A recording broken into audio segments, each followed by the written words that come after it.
Hello there, Eddie Mercado here with BloodyElbow.com, and I'm about to speak with Combate America's atomweight, Kyra Batara, as she is headed to Combate Classico on July 27th to take on Vanessa Rico Fernandez. Now, these two ladies were supposed to square off at Combate Once back in February of this year. However, I suppose Batara was unable to make the weight. Fernandez didn't want to agree to a catch weight. So let's give Batara a call and find out her side of the story. Find out her thoughts on her opponent's comments about her weight. And maybe see if there's certain things she's doing differently to make sure there are no weight cutting difficulties this time around. Kyra Batara, how are you? I'm doing great. How are you doing today? Oh, I'm doing well. Thank you for asking. Good. Thank you for taking out the time. You are currently 5-3 overall, 3-0 in combates. The last time we spoke, you were headed to Combate Once to take on Vanessa Rico Fernandez. From what I hear, you were unable to make 105. She was unwilling to agree to a catch weight. The fight just didn't happen. So let's hear your side of what went down. Yeah, I was about to fight her February 16th for Combate. It was a really good training camp. I got the fight call in December, so it wasn't a long training camp. Everything was going very well with my weight cut, with my weight management. I was dropping weight pretty regularly. I started about 120. I got down to 110 fight week. So I was 110, which is 4 pounds over the max fight weight. And I even saw Eddie Bravo that night, and the night before weigh-ins, and he goes, "Wow, this is the best you've ever looked. Like, you're looking really slim. It looks like you had a really good weight cut this time around." I'm like, "Yeah, no, I've been dieting really hard. I feel really good." I don't know. I had some like female things going on with me at the time, so I don't know if that played into my weight cut management, but it was the first time for me. And I woke up the next morning, I didn't float any weight, and I just couldn't get the last 2 pounds off. So I was in the sauna, I was running, doing everything I could, and I called 5:30 a.m. like, "Hey, I'm doing everything I can, but for some reason, like, my body's not allowing me to lose this last 2 pounds. It's not like I'm cutting a lot of water. It's not like I dropped a whole lot of weight. My water weight's just not coming off the last few pounds." And she goes, if you're a single ounce over the weight allowance, I'm not going to take the fight. That same night that I called, or the night before weigh-ins, one of the other 105ers on the card had called and said, "Hey, I can't make weight. Are you willing to do a catch weight?" The girl accepted. So the other 105 fight was actually a 110 fight because the girl couldn't make weight. And I was like, "Hey, I can be 2 pounds over, but that's as low as I'm going to get." And she was like, "Nope, I'm not going to fight you." Okay. So Campbell asked for a catch weight. He asked if she'd mind a weight allowance, and she was just not having it. And we're like, "All right, well, we scratched the fight then. There's nothing we can do." So there's never an official weigh-in, which now I really wish that there was a weigh-in so that people could see that I was only 2.5 pounds over. I was 2.5 pounds over, and she would not take it. And some of the Combate guys did see me on the scale, but it was never recorded. It wasn't documented anywhere. So there was a lot of drama going on social media saying that I was so much heavier than I was. A lot of people thought I was like 5-10 pounds over. It was 2.5 pounds. If it was the other way around, I would have taken it in a second. Like, I think if it's within the 5-pound weight range, class, like if it's 5 pounds over 105, I would have taken it. But anything over 105 is just like, you didn't even try. Why do you think it is that she wasn't willing? What was that? Why do you think it is that she wasn't willing to accept a catch weight bout? See, that's what I'm thinking too. I was like, I don't know. I know so many fighters that come in 1 pound, 2 pounds over, and it's no big deal. And I mean, it's not professional. I apologize. I knew that it shouldn't have happened, and it won't happen ever again. But being that it was 2.5 pounds, like, I honestly feel like she wasn't prepared for me. She saw me in person. She saw that I was taller than her. I feel like I was bigger than her. And she was like, "If you're 1 ounce over, I have that much more of an advantage against her." And she wasn't ready. is what I think. Okay. Now, so would you sum this up to just a mismanagement? It wasn't like a medical issue or something that prevented you from making 105? It was just a mismanaged weight thing. I think as I get older, I've been in this sport since I was 13. My body is changing a lot. It's not the same water cuts as I can. A lot of people don't take into consideration women with their menstrual cycles. When you're cutting weight, your last few pounds especially, if you're on that, like the day of weigh-ins, it changes a lot for you. And if you don't calculate that right timing, it can mess things up for you. Do you think in that respect it's a little bit more challenging for women to cut weight than it is for men? I do. A lot of men don't understand, but any woman that has been there, they know completely. Like, if you don't calculate to the day where you're going to gain that weight and you don't prepare in advance, it can take a toll on your body. And, like, how do you, like, combat that or remedy that or, like, plan around that? I mean, that seems like a lot of guesswork, kind of. Yeah, that's the thing, and all women are different. All women can gain more weight, less weight, but regardless, you're gonna retain water weight when you're at that time of the month. And if you plan, if you know that you're due in that time, I guess you just cut the weight in advance. But I mean, that's also really hard. It's like walk as close as possible and cross your fingers. But yeah. It's one of those things that we have to deal with as women that I don't think men have quite understood yet.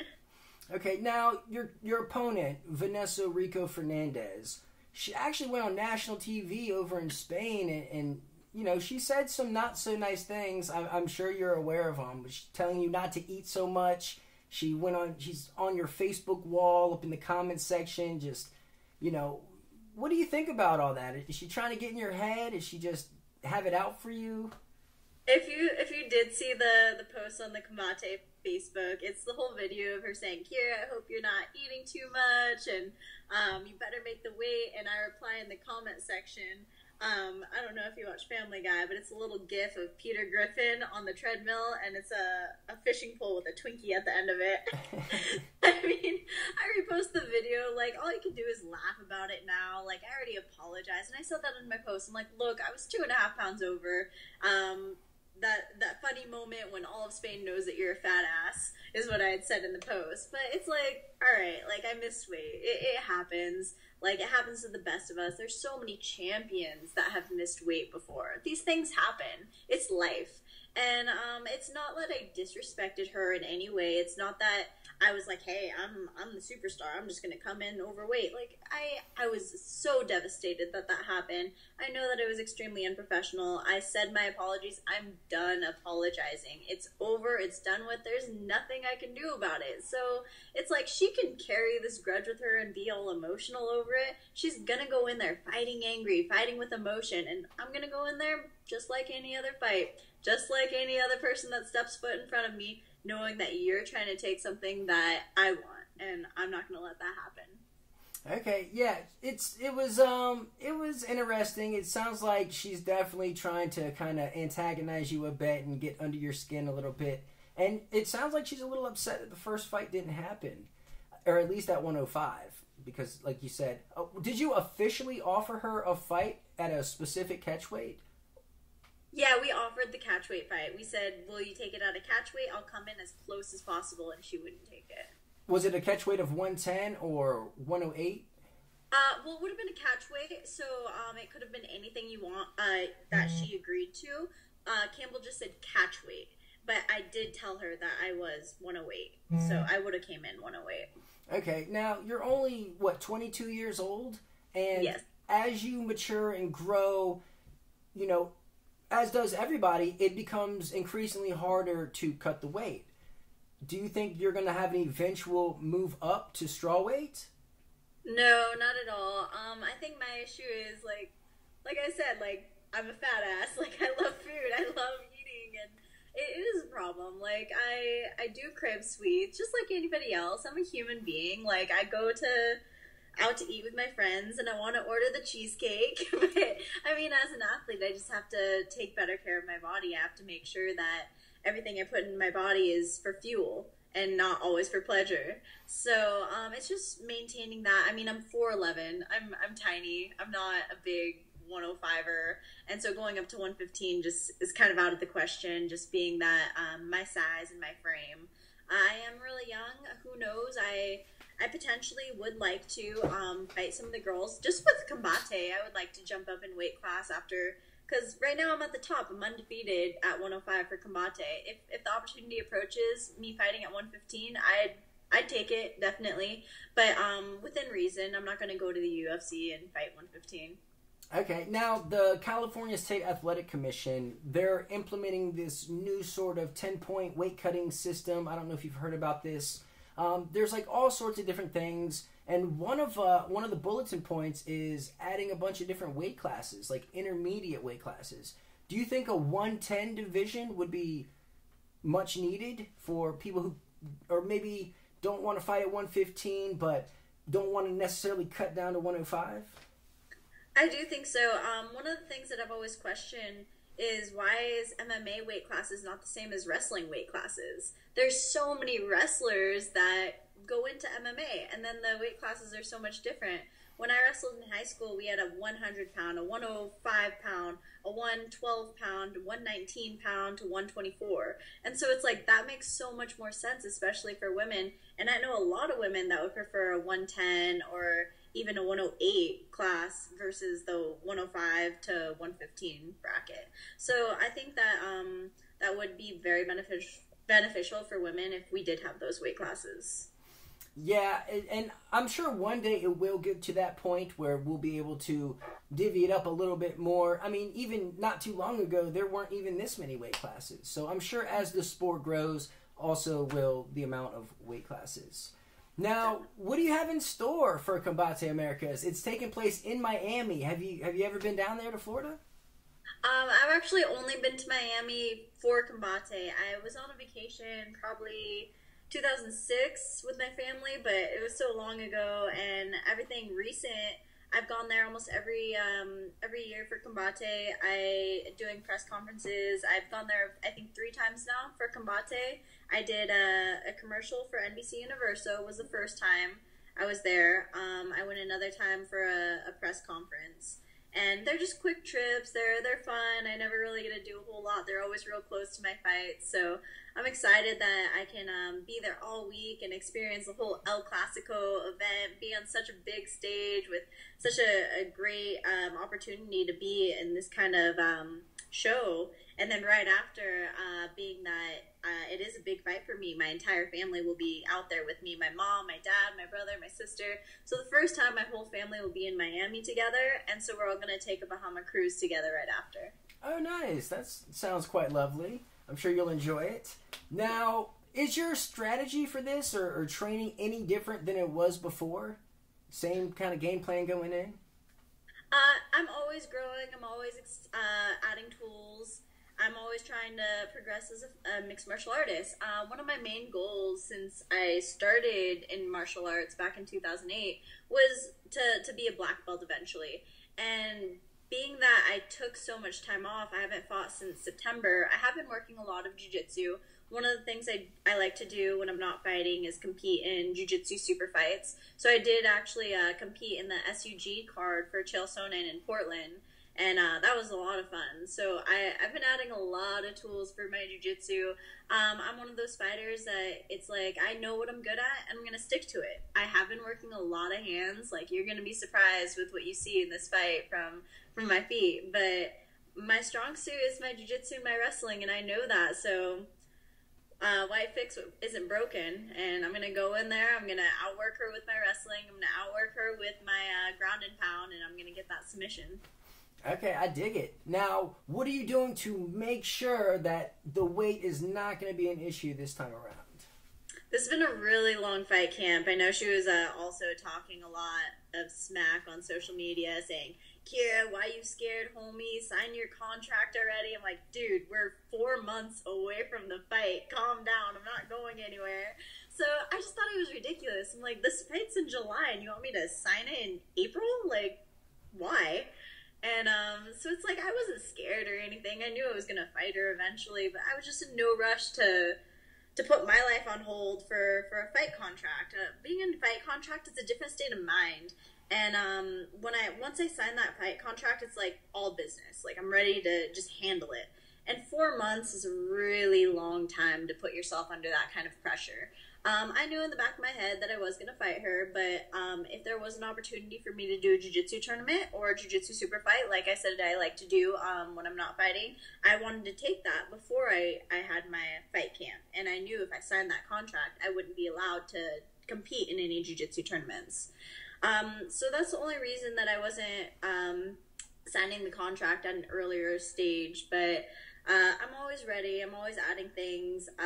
Being that it was such a long camp, I was able to be more creative this fight camp and add more tools.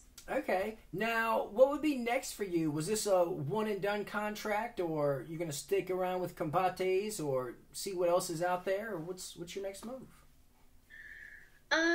Like any relationship, there's ups and downs, and it's one of those things where I was really frustrated with some of the things that were happening in my life as a fighter, and I was really emotional through the past few months, and not getting paid for my last fight, being that I could show up, and I didn't make the weight, but I was willing to step on the scale, and if I stepped on the scale, I still would have just given 10% of my purse, no big deal, but being that they scratched the fight altogether, I didn't get paid, I didn't get reimbursed for anything, so I drove to LA, and I had my whole family drive to LA. I was there for a whole week, and I didn't get reimbursed for anything, so it's really frustrating for me as a fighter, like knowing that fighter paychecks aren't real big paychecks, so taking time off work, the travel, everything, and then for my fight to get scratched was really frustrating. And for 2 pounds, so it's like I've seen title fights that continue, just no belt, but they're 2 pounds over for Combate actually. And so seeing that, it's like, come on guys, like really, you gonna do that to me? Like, so I mean, I'm gonna go there one more fight. I've been with them for 2 years. They have treated me really right, but like I said, with relationships, there's ups and downs. So I'm gonna see how everything goes with this fight in Miami, and then we're gonna come to agreement after that. Okay, fair enough. Now, do you have any sponsors or any people that are helping you out that you would like to give a special thank you to? I do. I want to thank Palmer Electric. They're one of my really good sponsors that have believed in me from the start, even as an amateur. Lana Zagwite, she's always helping me out. Valley Spine is my chiropractor. Holy Sheets, best sheets in the game. Got my bedroom set, best mattress. I'm always sleeping right. Rev Gear is my gear sponsor. Sweet Sweat is helping me get down to weight. That's been amazing. Sweat enhancer for sure. And I'm probably forgetting some, but one of the things I wanted to say is that I am setting up a GoFundMe due to those problems that I was having financially. So trying to get reimbursed for my fight that didn't happen, and then trying to get my family out to Miami. So I will be having a GoFundMe. If you follow me on Facebook, Instagram, or Twitter, it's just my name, Kyra Batara, Kyra Batara at Facebook, Twitter, or Instagram. I'll have a link on there for helping support me for my GoFundMe to help get my family to my fight. Awesome, awesome. Well, Kyra Batara, thank you so much for taking out the time. Combate Classico is on your plate in Miami. Vanessa Fernandez, you get to settle the score. Hopefully shut her mouth, perhaps. I don't know. But yeah, best of luck to you, and we'll talk to you next time. Thank you so much. So there you have it. Kyra Batara set to take on Vanessa Rico Fernandez at Combate Classico on July 27th. That's going down in Miami, Florida. Go check it out. In the meantime, you can read me over at bloodyelbow.com. You can follow me on Twitter at @Mercado. If you like this interview, you can subscribe to my channel right here. You can subscribe to Bloody Elbow's YouTube channel right there. Check out these interviews right here. Now go be a good person.